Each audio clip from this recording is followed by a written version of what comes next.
Hello there, it's Seb from Three Counties Motorhomes and welcome to this video guide on the older style Truma heating and hot water system with the controls like you see here in front of me. In this video guide I'm going to explain how to use this particular piece of equipment in typical day-to-day use. Now I won't be going into troubleshooting or any of the more detailed things. Please speak to your handover specialist or refer to any manuals and things that you've been supplied for any deeper understanding that goes beyond the scope of the video today. So let's get started. So first off, this is somewhat of a modular system in that there are separate controls depending on what components are installed in this particular heating and hot water installation. This particular vehicle has the full stack, if you will, of particular equipment. We have both gas and electric heating and hot water. Some vehicles may have more or less components of this particular system. So if that applies to you and you only have some of the things you see in this video, then just take from this video what actually applies to your vehicle. So first of all, the way to identify this particular system is you will have some cream controls that look like this. You may have one or more of these. Normally, vehicles will be fitted with gas hot water as standard, but you may not have the electric element for the heating. They certainly won't have these stickers on, by the way. That's something that this particular vehicle has that a previous owner has installed. But yes, you may have this as a minimum, but you may not have the electric heater controls next door to it. You will have a fireplace that will look something like this. And depending again on the level of your installation, you may have more controls such as flick switches here somewhere in the vehicle, like for your water heater here as well. And these are for mains electric operation. So those are the different components. So now let's talk about how to operate each of them.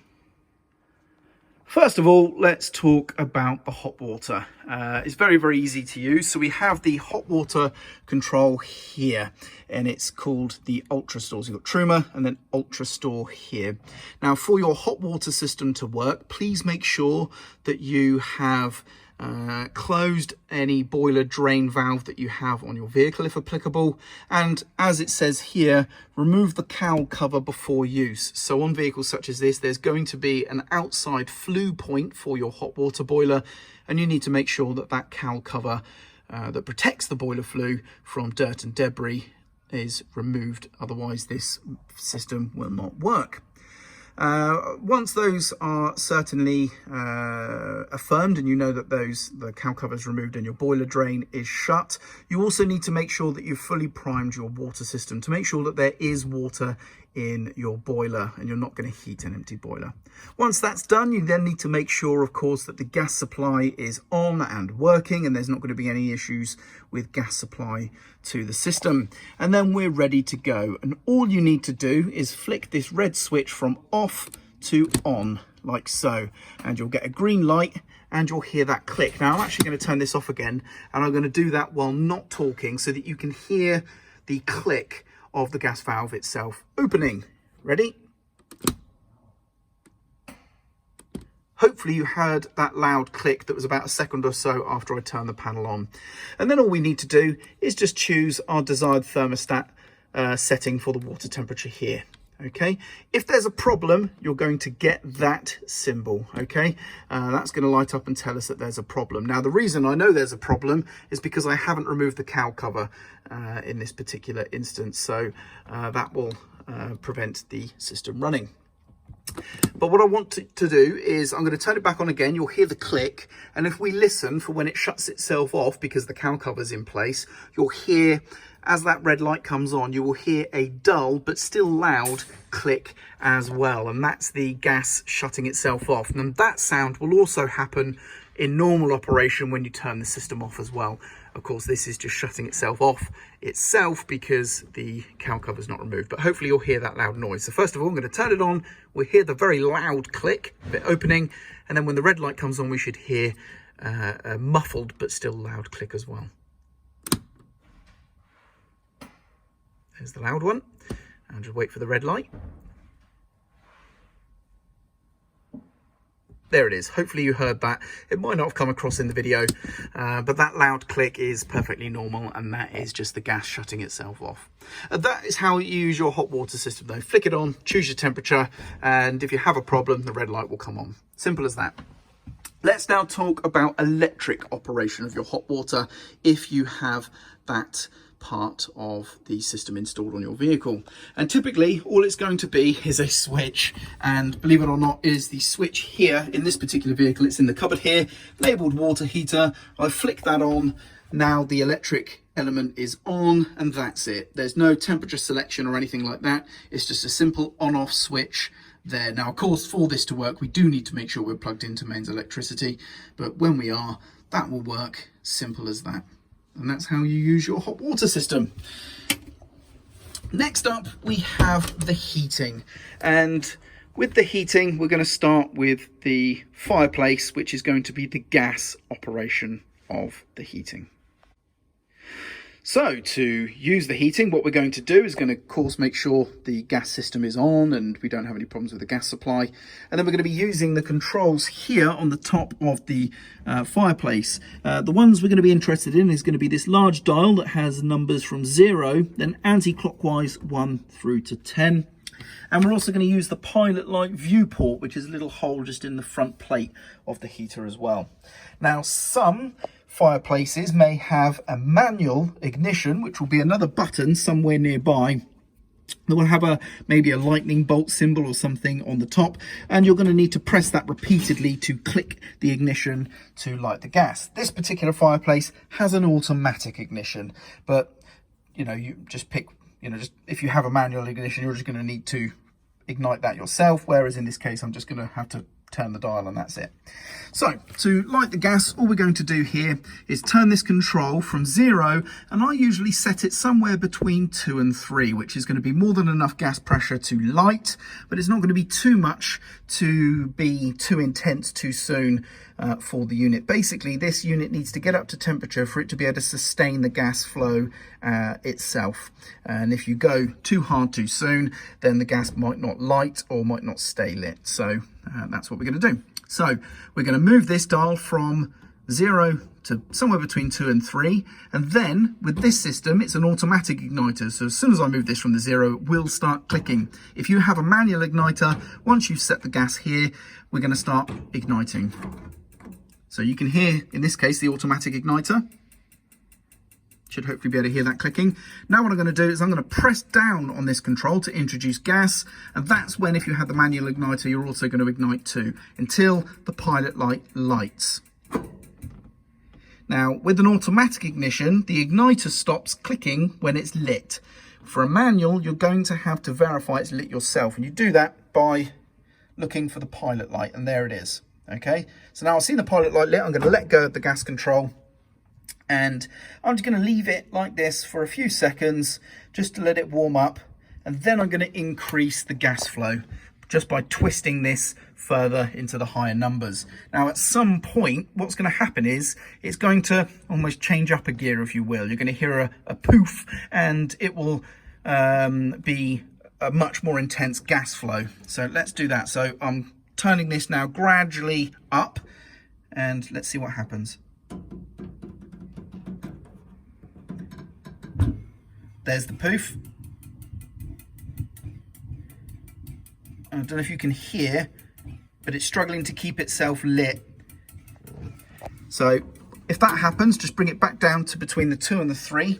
If it needs relighting, then do so, and just leave it on the low pilot light for a little bit longer to let the thermocouple warm up even more. The colder the temperatures, then the longer the fireplace is going to take to light. Let's try again.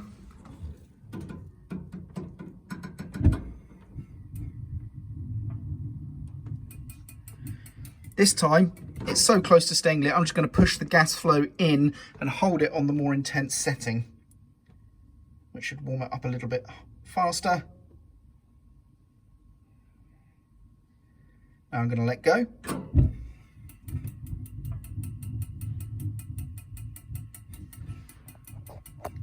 Leads a little bit longer. So if you've got time to be able to sit here and hold the control down, then I recommend holding it down on a higher number to get it warm quicker. But if you want to go around and continue setting things up in your vehicle, then you can just leave this on the low setting between 2 and 3, and within a few minutes, by the time you come back, it will be more than warm enough for you to be able to then move the control up. So let's try again.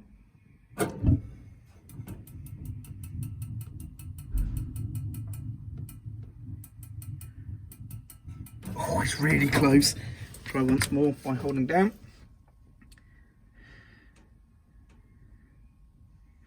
Basically, once the thermocouple has warmed up, it's that being hot that keeps the gas flow open. And should the gas pilot light extinguish, the thermocouple will cool and close the gas off. So it's a safety feature. But yes, that does require you to get the thermocouple warm for you to be able to take your hand away and it keep the gas open itself. So that's what we're basically doing right now. So now I'm going to try once more. Let go. Perfect. Staying lit, no igniter clicking, we're good to go. And there's a much more audible roar of gas there. And that's how you light on gas. Once it's able to keep itself lit, especially at the higher gas settings, then you can freely choose how intense you want the heat. Of course, 10 being the hottest and 1 being the lowest. Now to turn the gas heating off, it's as simple as just twisting the dial all the way back round to 0. And I recommend looking at the pilot light whilst you do so, so that you can verify with your own eyes that the gas has extinguished. I've just obviously seen that die. That's wonderful. And there we go. That's how you use your gas heating. So now let's look at the electric heating. So the electric heating is very, very simple. We need to find an electric isolator. So like the hot water for electric operation had its own switch for turning that on, we're going to have the same for the electric as well, for the heating, sorry, as well. So here, this one's labeled electric heater, so I'm just going to flip that on. However, unlike the hot water control, where just flicking that switch was enough to turn on the electric element and get it doing its thing, it's not the case with the electric heating. That just provides electrical power, providing we're plugged into mains electricity, of course. But we now need to come to this control over here that looks like this. And this is the electric heating control. So with that isolator in the cupboard turned on, we can now turn the heating on by pressing this up into the on position. But before we do, we can choose the wattage that the heater is going to operate at. Obviously, the higher the wattage, the more power. So I'm going to set it at 1 kilowatt, 1,000 watts there. So I flick that on, and just like the hot water, we get a green light to show that that is on, and we then choose the temperature we want, and that's it. It's as easy as that. That's how you use your heating on mains electric. And to turn it off, quite simply, flick it off, and there we go. So that's how you use your electric heating. Now, with regards to your heating, on this fireplace, you may or may not have blown air heating. And that is essentially a fan element inside the fireplace that's going to then blow any warm air generated around various ducting ports around your vehicle that will look something like, if I can find one, like that one down there. Okay. So if you have blown air heating, you will have a control that looks something like this on the fireplace itself. And it's very easy to use. We have a 3-position sort of switch here at the bottom, and then we have a dial with numbers 1 through 5. In the central position of the switch is a dot. That's the off position. The blown air heating is non-operational, and any heat being generated is just going to come out the fireplace. If I move it to the A position, this is automatic. And I don't quite know how it works. It seems to try and, I guess, match the fan speed to the temperature in the fire. I don't quite know. I have mixed results with this personally. I always tend to use the last setting, which is this incremental symbol here. This is manual, and that's when this dial then chooses the fan speed, 5 being the most intense and 1 being the lowest. And that's it. And that's now going to blow warm air around the various cardboard tubing, duct ports that go to the duct ports around your vehicle, and it's as simple as that. Now, the heat being generated by the fireplace, whether you're running on electric or gas heating, if you have electric of course, it's going to come out the fireplace by default, and both work in exactly the same way. The heat is going to go in the same place, so whether gas or electric, going to come out the fireplace by default, or you can blow it around with the blown air system. And there we go. That about concludes the video guide for this old legacy Truma heating and hot water system. In this video, of course, we have covered both gas and electric elements, and hopefully that's been helpful for you. I'm Sev. I hope you found this video useful, and thank you very much for watching.